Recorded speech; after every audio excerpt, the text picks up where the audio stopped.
Aujourd'hui, samedi 26 octobre, dernier samedi de ce mois consacré au rosaire, demandons à notre Mère du ciel, Marie, de veiller sur nous. Qu'elle prie pour éloigner de nous les maladies, les guerres et les catastrophes naturelles. Qu'elle prie pour nous afin que nous recevions ce passage de l'évangile de Saint Luc avec beaucoup d'humilité. Que ce texte nous enseigne la compassion pour les autres, qui nous enseigne à ne pas nous croire meilleurs que les autres. Écoutons l'évangile lu par Mérimée.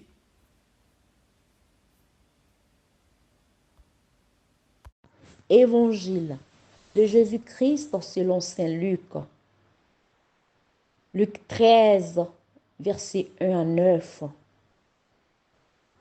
Un jour, des gens rapportaient à Jésus l'affaire des Galiléens que Pilate avait fait massacrer, mêlant leur sang à celui des sacrifices qu'ils offraient. Jésus leur répondit: Pensez-vous que ces Galiléens étaient plus grands pécheurs que tous les autres Galiléens pour avoir subi un tel sort? Eh bien, je ne vous dis pas du tout. Mais si vous ne vous convertissez pas, vous périrez tout de même. Et ces 18 personnes tuées par la chute de la tour de Siloué, pensez-vous qu'elles étaient plus coupables que tous les autres habitants de Jérusalem? Eh bien, je ne vous dis pas du tout. Mais si vous ne vous convertissez pas, vous périrez tout de même. Jésus disait encore cette parabole. Quelqu'un avait un figuier planté dans sa vigne. Il vint chercher du fruit sur ce figuier et n'en trouva pas. Il dit alors à son vigneron: Voilà 3 ans que je viens chercher du fruit sur ce figuier et je n'en trouve pas. Coupe-le. À quoi bon le laisser épuiser le sol?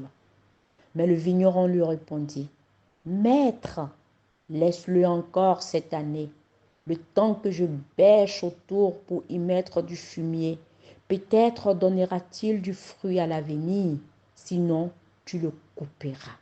Acclamons la parole de Dieu. Méditation. Pensez-vous que ces personnes qui meurent emportées par les crues et les inondations soient de plus grands pécheurs?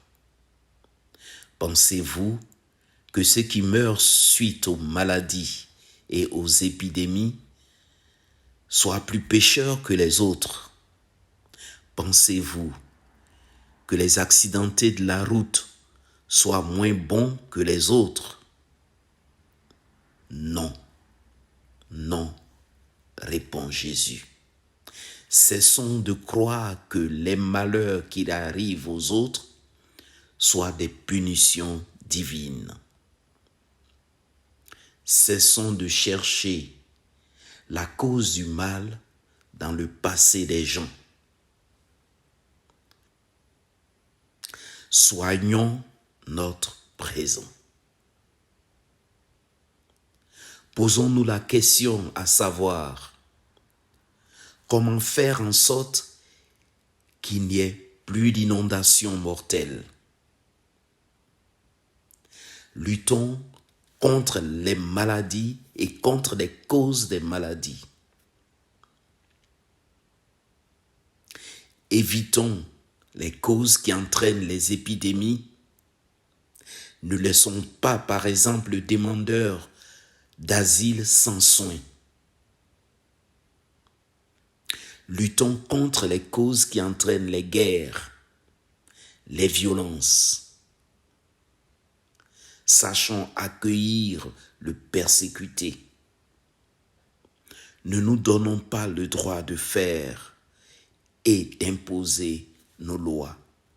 chez les autres, mais favorisons et encourageons le dialogue pour faire baisser et faire disparaître les conflits. Mettons en place pour nos enfants une éducation qui concourt au respect de la personne humaine.